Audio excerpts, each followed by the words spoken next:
Why, hello there, I'm Night Fox, and I'm coming back to you with my 23andMe ancestry report that I've been waiting on, feels like forever.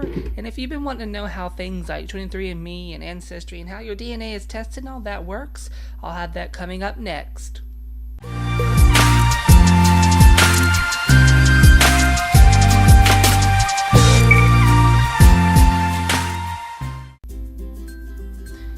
Alright, thank you for joining me again and following back up with me in my 23andMe journey. So this is supposedly a welcome to me and who I am and what I'm made of. I did go ahead and peek briefly at my results to see what was in them because I just really couldn't wait. I wanted to know before I even took a time to record this. So I did record this as soon as I got them, after I peeked at it. But other than that, I'm going to show you, what's in here and everything. And if you're not yet subscribed to this channel, please subscribe. I have new videos that come out every Thursday and Friday, except as of recently I've been having some camera difficulties. I'm getting that fixed ASAP and getting me a camera. I've had some problems with that, but if you're not yet subscribed, please consider doing so. I try to make art videos and music videos on Thursday, and review videos, and sometimes experimentation videos on Friday. Experimentation is where I try out new things that I think I might want to try out, and make a video for you guys. Things that don't exactly relate to my channel, and just, trying out, seeing how I like them, see how you guys like them. That's pretty much what that is. So without further ado, I'm just going to get right on to this DNA test and show you what's what. I'm going to start with my ancestry composition. It wasn't a big shock to me what majority of me was.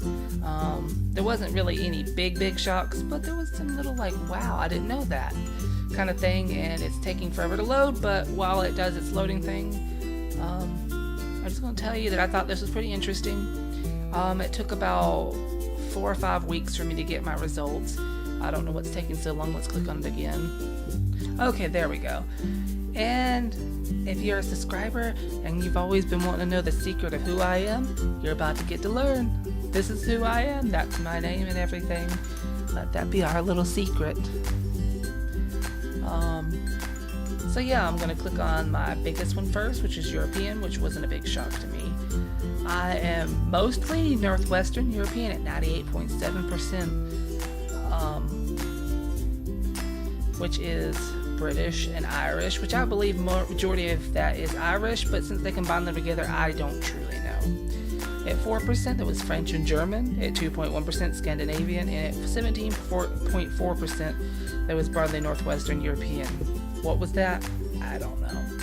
There was Southern European at 0.3%, broadly Southern European at 3.3%, and broadly European at 0.6%. That wasn't a huge shock. Probably the one that I didn't know about was the Scandinavian. That was a little bit not expected. Then there was the Sub-Saharan African, which I didn't know how much, if any, this would show up, but 0.2%. And then East and Asian Native American. I thought Native American would show up as a higher percentage, considering my great-grandmother was full-blooded Native American, but it always makes you think, what's not documented, who's adopted, who moves somewhere and is told there's something else they may not be.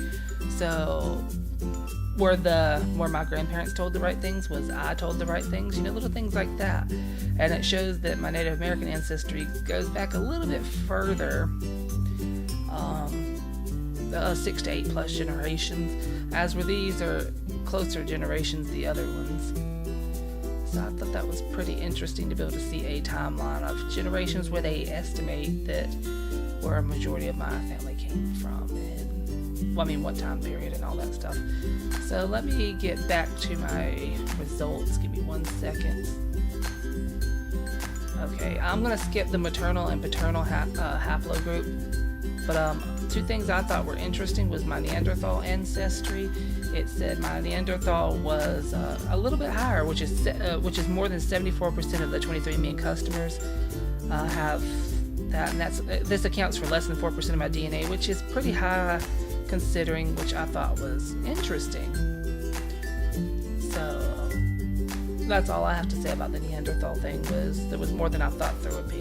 I didn't even actually think any would show up. Let's see. Then my DNA family, I thought was interesting as well to see what living relatives I have, especially living in the US where I live. And this makes, and the darker the blue, the more people it makes up. So I was interested to find that the people they've tested that I have in the top, let's see, and this is what they're made of. And I got to find out neat little things like what my relatives and me were more likely to do or have. And you can read this if you want to. I'm not going to read them all. You can just pause it and read it. So I was looking, actually, by the way, before I leave this section, I looked at all of these and I was like, none of these are me. None of these are me. Not even the ones up here. I've never been a lifeguard, but I did think about it. And as far as I know, I don't have red body or facial hair. And I don't know what a super taster is. I'll have to find out later. But like I said, I'm not going to read all those. You can look back at them later. And you can connect with your DNA relatives. So yeah. If any of you are interested in 23andMe or anything like that, I'm going to leave a link down below in the comments section so you can find out and get yourself tested too and find out what your DNA is all about and, you know, get welcome to who you are. This is not endorsed, this is not sponsored or anything in any way by 23andMe, but thank you 23andMe for giving me the chance to find out who I am and what I'm made of and where I've come from. You know, it's helped me find out a little bit, and I haven't looked at the world map. Let me take a look real quick. It doesn't show anything really outside of North America. So that's interesting. I don't know if I have any living relatives elsewhere, but then again, it's possible 23andMe hasn't tested outside the North America area. I really don't know. But I will find out one day. They said they'll add updates as they become available to them and let me know. So that's pretty much all I have to say about my 23andMe report. I hope it was very insightful and interesting to you, and maybe you might want to give this a chance and try it out too. As far as price goes, because some of you are probably wondering about price, is it worth it? For me, I think it was worth it for the half off price that I got. I don't think it was worth full price to me personally, because I thought the information was a little too general and basic.